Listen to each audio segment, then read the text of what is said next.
अपने जमाने के बाहुबली सांसद आनंद मोहन अब किसी भी वक्त जेल से रिहा हो सकते हैं।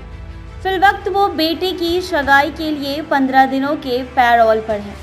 उनकी रिहाई के लिए नीतीश कुमार की कैबिनेट ने करारा कानून में संशोधन किया है। हालांकि जो संशोधन किया गया है उससे न सिर्फ आनंद मोहन बल्कि सरकारी सेवकों की हत्या में जो भी शामिल होगा उसे इसका लाभ मिलेगा। लालू यादव का विरोध कर ही आनंद मोहन राजनीति में निकले थे, लेकिन अब लालू की ही पार्टी आरजेडी उन्हें रिहा कराना चाहती है। आपकी फिटनेस का राज क्या है? एशवेल रस, ये एक ही बोतल में है। Stress, weakness, acidity, obesity, hair fall, skin की हर परेशानियों का एक ही हल। एशवेल लाइफ, डायबिटीज फ्री लाइफ।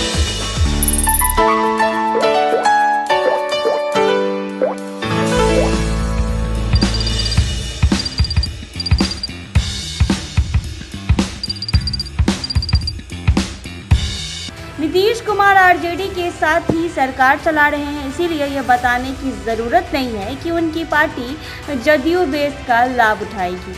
लेकिन फिर भी एक सवाल सियासी फिजाओं में तैर रहा है कि ये तीर किसके तरकस में जाएगा। आनंद मोहन 1990 के दशक में उभरने वाले बाहुबली राजनीति में शुमार किए जाते हैं। पिछड़ी जातियों के बढ़ते वर्चस्व को लेकर उनकी जातियों के जिन नेताओं ने 90 के दशक में प्रतिरोध का रास्ता अपनाया उनमें आनंद मोहन सबसे ऊपर थे। जेपी आंदोलन के छात्र राजनीति में उतरे आनंद मोहन 1990 तक कोसी क्षेत्र में हत्या, अपहरण और फिरौती सहित कई मामलों में आरोपी बनाए गए थे।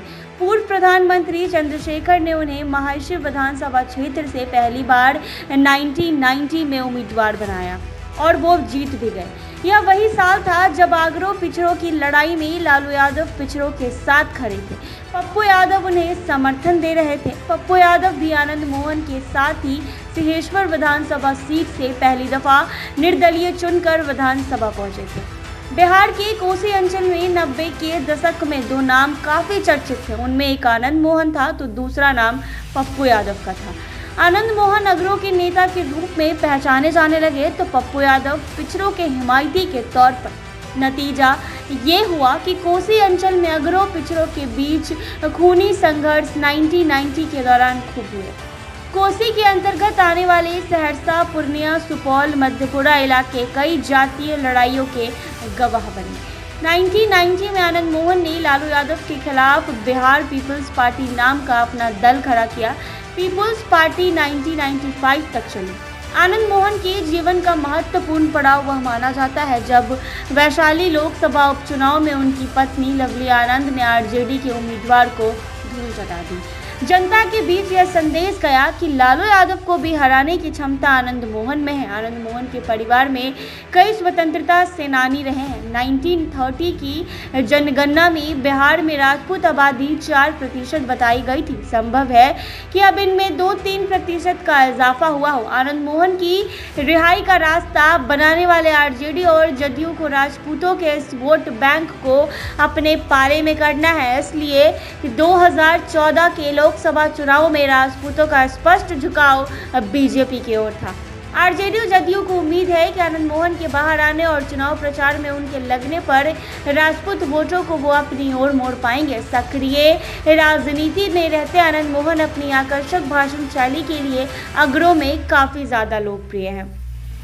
उनके भाषणों में हालांकि तब लालू यादव ही निशाने पर रहते थे। तब लालू यादव को धमकाने में आनंद मोहन को तनक भी संकोच नहीं होता था। अब चूंकि हालात बदल गए हैं इसलिए पुरानी कटुता नहीं रहेगी। इस सियासत में सितारा हमेशा बुलंद रहे यह जरूरी नहीं होता। हाँ, कुछ खुशकिस्मत जरूर होते हैं जिन्हें लगातार सफलता के सोपान चढ़ने पर सौभाग्य प्राप्त होता है। 2005 के बाद लालू यादव के साथ भी ऐसा ही हुआ। चारा घोटाले में जेल जाने के बाद उनकी राजनीतिक पड़ाव के दिन शुरू हो गए। हालांकि अब स्थिति बदली है। ठीक उसी तरह 1995 के विधानसभा चुनाव में हार के बाद आनंद मोहन के जीवन में राजनीतिक उतार चढ़ाव आने शुरू हो गए। 1996 में आनंद समता पार्टी में शामिल हो गए। शिवहर लोकसभा क्षेत्र से चुनाव लड़े और जीत भी गए। दोबारा 1999 में वो जीते, लेकिन इस बार उनके तरहान बने लालू यादव, जिनके विरोध से आनंद ने अपनी राजनीति शुरू की थी। आरजेडी किसी जमाने में भले ही आनंद मोहन की दुश्मन हो, लेकिन अब स्थितियां बदल गई है। अब तो उनके बेटे चेतन आनंद आरजेडी के विधायक ही हैं। आनंद मोहन की रिहाई की मांग आरजेडी पहले से कर रहे हैं और अब तो सरकार में भी वो शामिल है। जिनको आपत्ति हो सकती थी वो नीतीश कुमार थे, अब तो वो भी आरजेडी के साथ हैं। आरजेडी नेता तेजस्वी यादव ने पिछले ही साल कहा था कि वो आरजेडी को A to Z की पार्टी बनाएंगे, यानी हर जीत का प्रतिनिधित्व आरजेडी में होगा। अभी तक आरजेडी के पास जगदानंद सिंह और सुनील सिंह के अलावा कोई बड़ा नाम राजपूतों से नहीं था। आनंद मोहन के बाहर आने से यह कमी अब पूरी हो जाएगी। आनंद मोहन के भाषण का जादू एक बार फिर राजपूतों और दूसरी सवर्ण जातियों के सिर चढ़ बोलेगा। इसी उम्मीद के साथ उन्हें बाहर लाने का रास्ता महागठबंधन सरकार ने आखिर साफ कर ही दिया है।